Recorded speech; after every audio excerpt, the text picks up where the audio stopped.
আমার দোকানের মালিক হেলাল ভাই কাছে আমি আজকে 13 বছর ধরে আমি দোকানে ভাড়া দিয়ে আমি ব্যবসা করে চলে আসছি। তাদের মালিকের দণ্ড থাকতে পারে, আমি হলাম ভাড়াটিয়া, আমার তো কোনো সমস্যা নাই। আমি কালকে কোর্টে হাজিরা দিতে গেছি, আইসা দেখি আমার দোকানের যে স্বর্ণগুলো ছিল, আমার যে লগারগুলো ভেঙেছে, তালা ভাঙছে, আপনি তালাগুলো দেখেন, আমার তালাগুলো গ্যান্ডিং মেশিন দিয়ে বড় বড় তালাগুলো কেটে 13টা তালা কেটে আমার দোকানের লগার ভেঙে আমার লগার থেকে মাল নিয়েছিল 110 ভরি নগদ ক্যাশ 5 লক্ষ টাকা। আর আমার সুকেসে ছিল হলো 20 ভরি স্বর্ণ, টোটাল 130 ভরি স্বর্ণ তারা আমার লুটপাট করে নিয়ে গেছে এবং 5 লক্ষ টাকা। আমি থানায় অভিযোগ দিয়েছি, আমি প্রশাসনের কাছে আমি এটা বিচার চাই। আমি এসে দেখলাম তারা তালা কেটে ভেতরে ঢুকছে, ঢোকার পরে তাদের মাল সামান বের করেছে সুব্রত আর ওই পায়েল সরকার।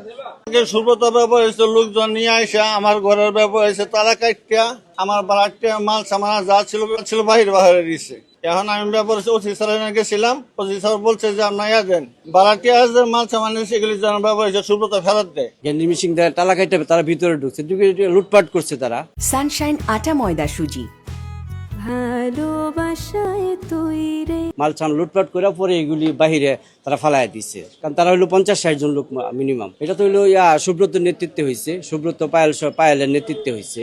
স্বীকারও করতেছে যে তারা কাটছে, লুটপাট করছে, মানে এটা তারা স্বীকারও করে। এই দোকানে তালা খোলার জন্য আসছে। এই দোকানটা হচ্ছে সুব্রত চন্দ্র দাসের। দীর্ঘদিন যাবৎ চন্দ্র দাস জোরপূর্বক ভাবে এটা বুক দখলে খাচ্ছিল।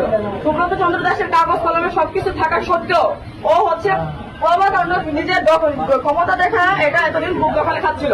যে মাওনা চৌরাস্তা সংলগ্ন একটি দোকানের জমি জমা নিয়ে এটা দীর্ঘকাল থেকে একটা বিরোধ রয়েছে।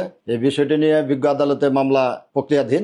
গতকাল আমরা একটা অভিযোগ পেয়েছি যে একটা ভাড়াটিয়া গৌরাঙ্গ উনি ভাড়া ছিলেন, সুব্রত নামক এক মালিকানার দাবি ব্যক্তি, সে তার মালামাল বের করে দিয়েছে। এই সাপেক্ষে সে একটি অভিযোগ দায়ের করিয়াছে। এই অভিযোগের প্রেক্ষিতে তদন্ত চলছে, তদন্ত সাপেক্ষে আইনগত ব্যবস্থা নেওয়া হবে।